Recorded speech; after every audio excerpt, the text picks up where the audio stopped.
Vous êtes, mesdames et messieurs, sur NCA, la nouvelle chaîne africaine, et bienvenue à vous dans Frontal, votre rendez-vous qui vous plonge au cœur de l'actualité politique sur le continent.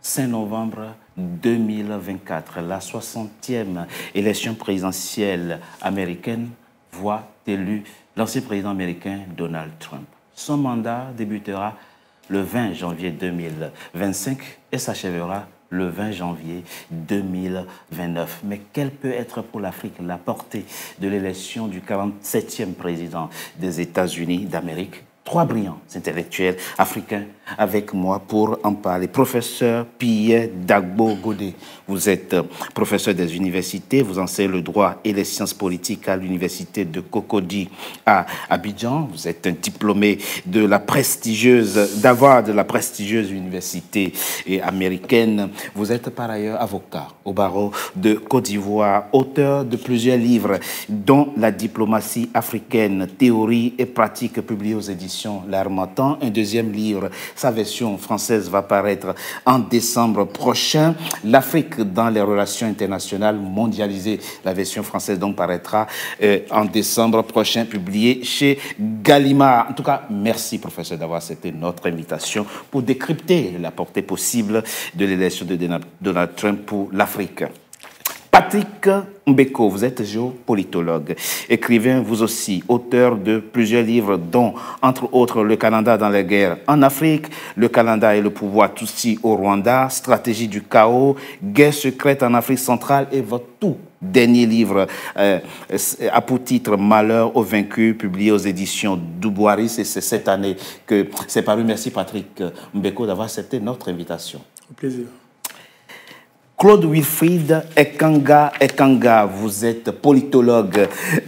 Vous avez été, ou du moins vous êtes très engagé dans la vie politique au Cameroun. Vous militez depuis des années aux côtés de l'opposant camerounais Maurice Kamto pour une alternance démocratique au Cameroun. Vous êtes vous aussi écrivain à votre compteur 2 livres, Tu dois t'impliquer, le récit d'une folle campagne. Et vous êtes aussi l'auteur d'un deuxième livre, Le village d'Inen, auto-publication. Merci Claude Wilfried Ekanga d'avoir accepté notre invitation. Merci, c'est un plaisir à chaque fois. Professeur, commençons cette émission par une question simple. Dans les années 70-80, l'Afrique a connu une floraison d'intellectuels engagés qui écrivaient beaucoup de livres. Nous avons tous été abreuvés au livre de nombreux intellectuels africains, Bernard Dadier, Ferdinand Oyono, Kamara Lai, Saint-Ben Ousmane, Henri Lopez et beaucoup d'autres intellectuels qui façonnaient la pensée politique en Afrique. Aujourd'hui, on a l'impression que l'Afrique est orpheline d'intellectuels engagés. Vous êtes très rares, vous qui prenez encore la parole et qui comprenez encore les enjeux. Comment l'expliquer, professeur? Écoutez, chaque génération a ses écrivains. Nous pensons que les pionniers ont déjà diagnostiqué tous les problèmes de l'Afrique. Maintenant, il s'agit de passer à l'action. Et c'est l'action qui, aujourd'hui, pose énormément de problèmes. Mongo Betty, Kamara Lai, Henri Lopez, etc.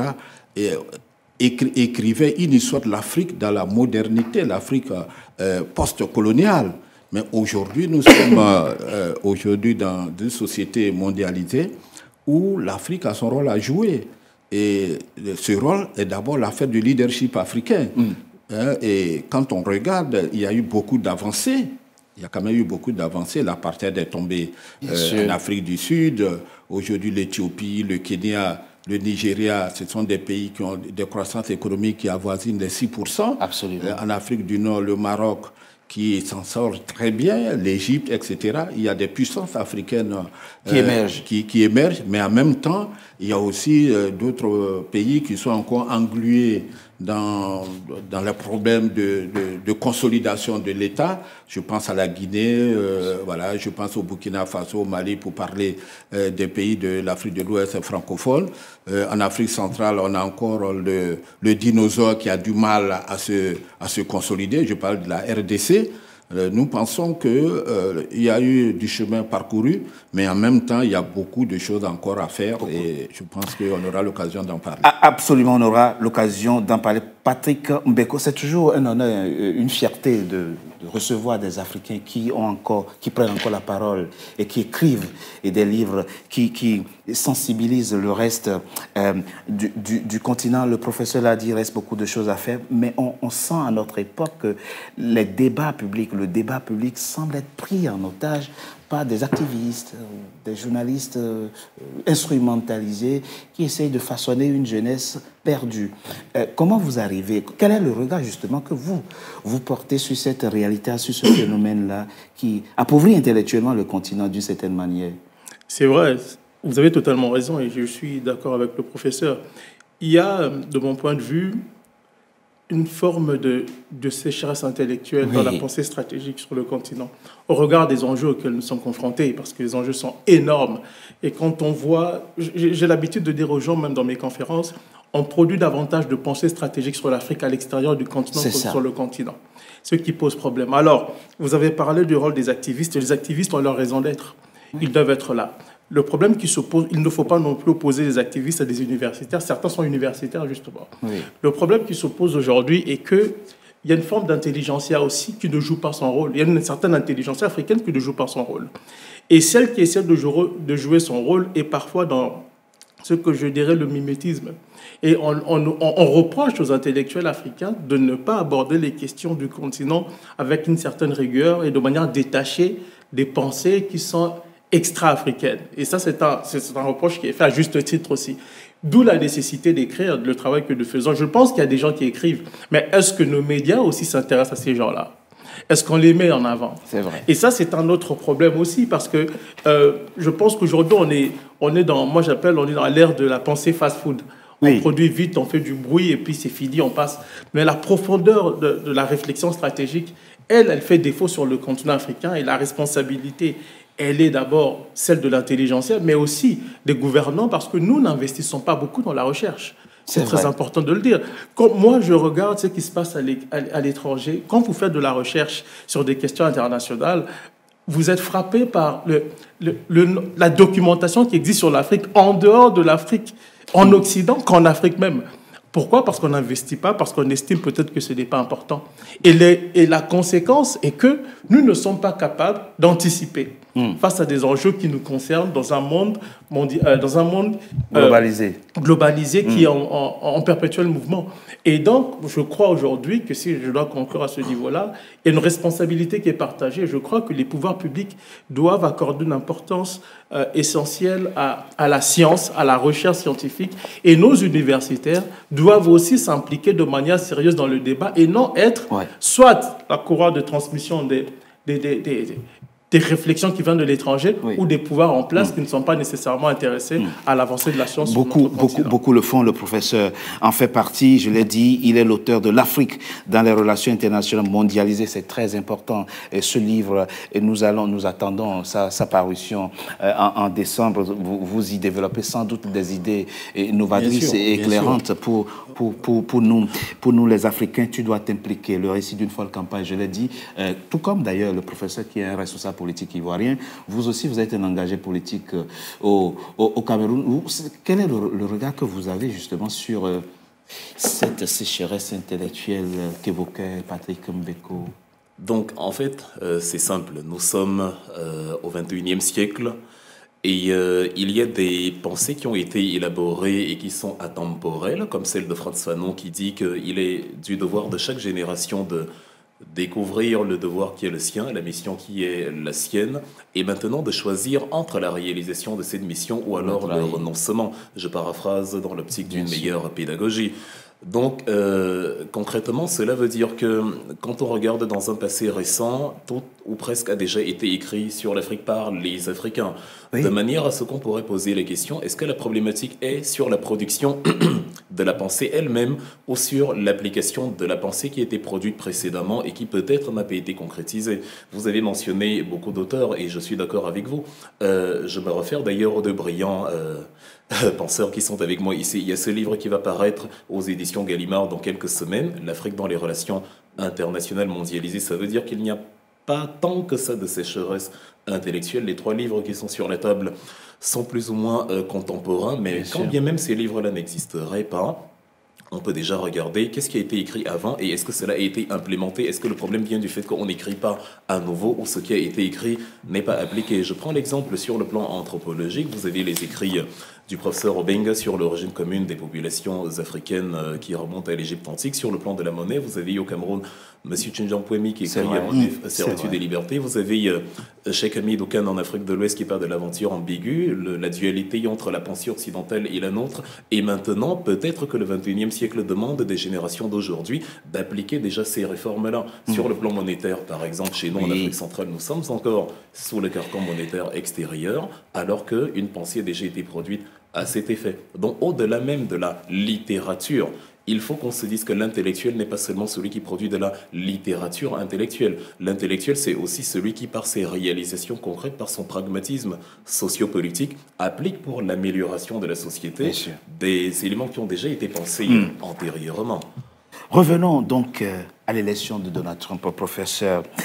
Vous connaissez très bien les États-Unis, vous connaissez très bien le jeu politique américain, professeur. Et Dagbo Godet, je l'ai dit, vous avez étudié là-bas, vous êtes diplômé d'Harvard. Le 5 novembre, les Américains élisent Donald Trump, suite à une élection incontestable. Barack Obama lui-même, en le félicitant, dit « La démocratie, c'est aussi accepter que nos idées ne triomphent pas toujours. » Ils sont donc capables du pire comme du meilleur, ces Américains, professeur.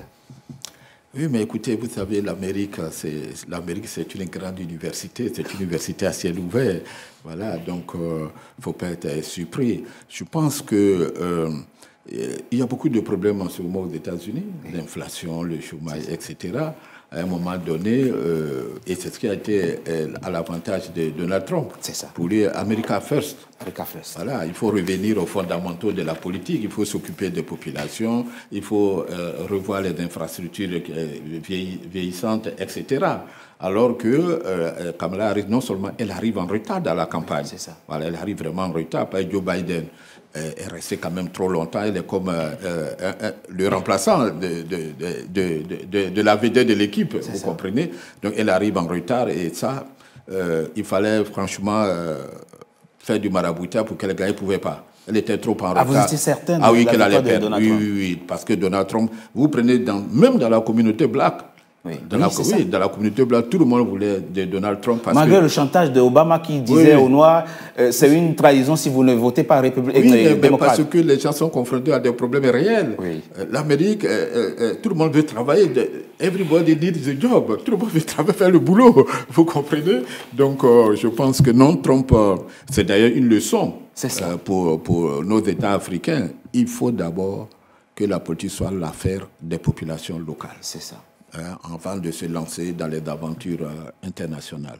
Et je crois qu'il a même dit, comme ça, dans sa campagne, qu'une fois que je serai élu, la guerre, j'aurai 24 heures pour me faire la guerre. C'est ça, on parlera... Voilà, c'est dire que la priorité, en tout cas dans un contexte de mondialisation, c'est d'abord assurer le bien-être en interne de ces populations avant de s'engager à l'extérieur. Ce que dit le professeur est très intéressant. C'est tout le débat. C'est même le débat qu'on a en Afrique. Voilà, je suis content que mon collègue parle du professeur Maurice Kamto. Parce que ça a été ça, le grand débat que nous avons eu en son table, le professeur Maurice Kamto. À quel moment on reste intellectuel universitaire et à quel moment on s'engage dans l'arène politique?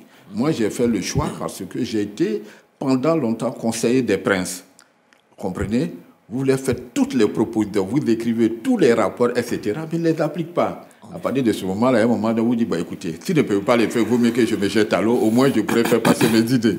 Donc c'est un peu ça la problématique. Donc Trump, aujourd'hui, c'est le renouveau de l'Amérique. C'est l'Amérique qui revient à ses sources. L'Amérique qui veut redevenir la grande puissance qu'elle était, en commençant d'abord par sa politique interne avant de se projeter en international. Ce que dit le professeur est d'autant plus intéressant qu'un article paraît récemment dans le New York Times qui dit « L'élection de Trump est l'expression d'une fronde, d'une grogne et d'un désamour politique des Américains vis-à-vis de l'élite politique, intellectuelle et médiatique qui a commencé depuis quelques années et qui vient exprimer et qui vient d'atteindre son apogée. Mais il précise que ce n'est pas un phénomène spécifique aux États-Unis. Cette fronde existe, ce désamour politique existe entre les peuples et leurs dirigeants partout dans le monde sous différentes formes. Le professeur vient de le dire. Est-ce qu'on y fait souvent attention en Afrique? C'est la bonne question parce qu'en réalité, tous les observateurs avisés savaient que Trump allait passer. Le problème, c'est que le cartel médiatique, les universitaires, on a refusé de regarder la réalité en face parce qu'on ne voulait pas de Trump. C'est ça la réalité. En fait, il se passait en 2024, c'est ce qui s'est passé en 2016. C'est ça. En fait, c'est ce que les gens oublient, c'est que Trump est arrivé, personne ne voulait voir qu'il y avait un problème. Il y avait une fronde au niveau de ce qu'on appelle l'arrière-pays, l'Amérique profonde. On a refusé de voir ça parce qu'on était face à un candidat qu'on présentait comme étant fantasque, qui était atypique un peu. C'était un candidat un peu étrange. Trump, il a assez controversé. Oui. Et donc, les gens se sont limités aux controverses au lieu de s'attarder sur le message simpliste qu'il présentait à la population et qui rencontrait ses besoins, ses véritables besoins. Donc, en 2016, on a eu le même problème. On a refusé de voir ça. Et je rappelle qu'en 2016, après l'élection de Trump, le directeur de rédaction, je crois le directeur du New York Times avait fait une lettre ouverte pour demander pardon aux Américains. Pour dire qu'on n'a pas voulu écouter l'Amérique profonde. Oui. Et donc, en 2024, on se retrouve devant les mêmes problèmes, d'autant plus qu'en plus en 2024, on a eu la Covid est passée par là, l'inflation et tout ça. Mais Trump on peut discuter des politiques ou des résultats de la politique économique, socio-économique de Joe Biden. Il n'en demeure pas moins que Donald Trump a eu un message qui était simple pour la population américaine. Quand dans des régions américaines où des usines ont fermé, vous venez raconter votre vie à la population, on ne vous écoute pas. Quand il dit, moi, je veux remettre les usines ici, je veux taxer les Européens, je veux taxer les Chinois, c'est à cause des Chinois, les gens comprennent mieux. Oui. Et vous avez parlé aussi de ce décalage entre les élites et tout ça, et puis le petit peuple, entre guillemets. Mais on le voit aussi dans le vote américain.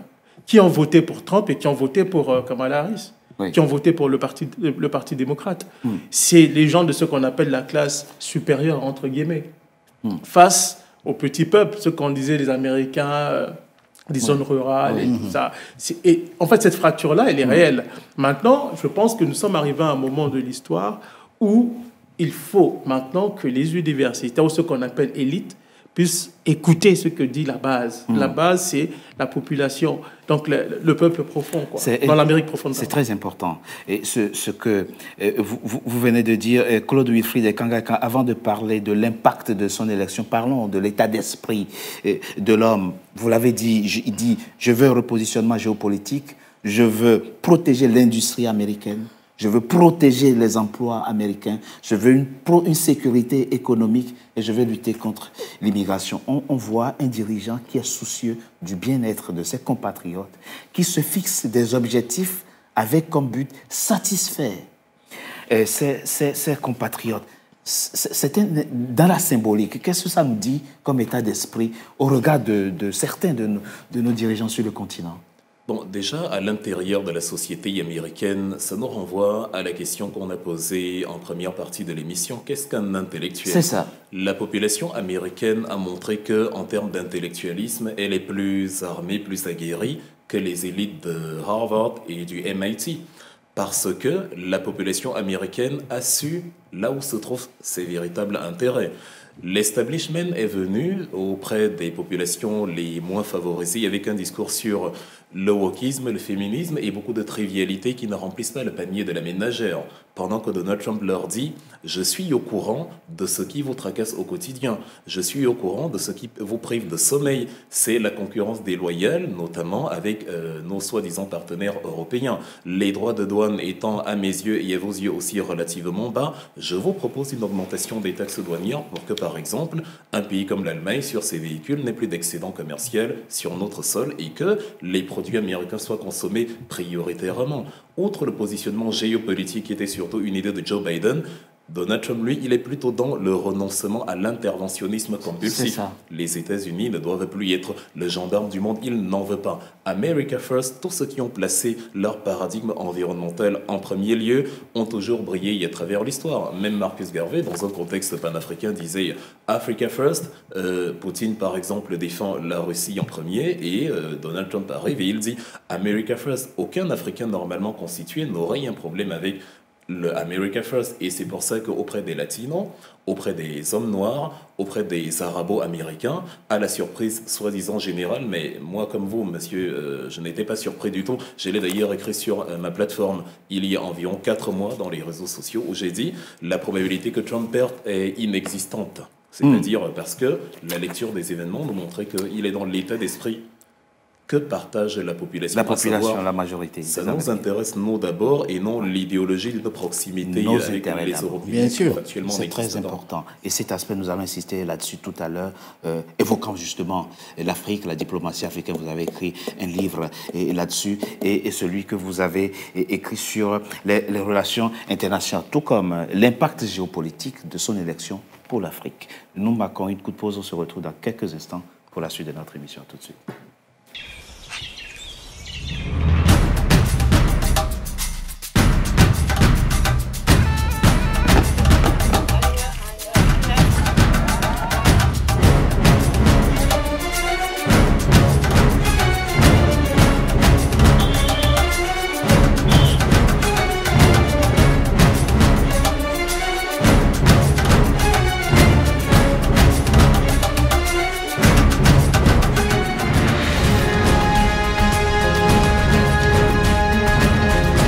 NCA, la nouvelle chaîne africaine.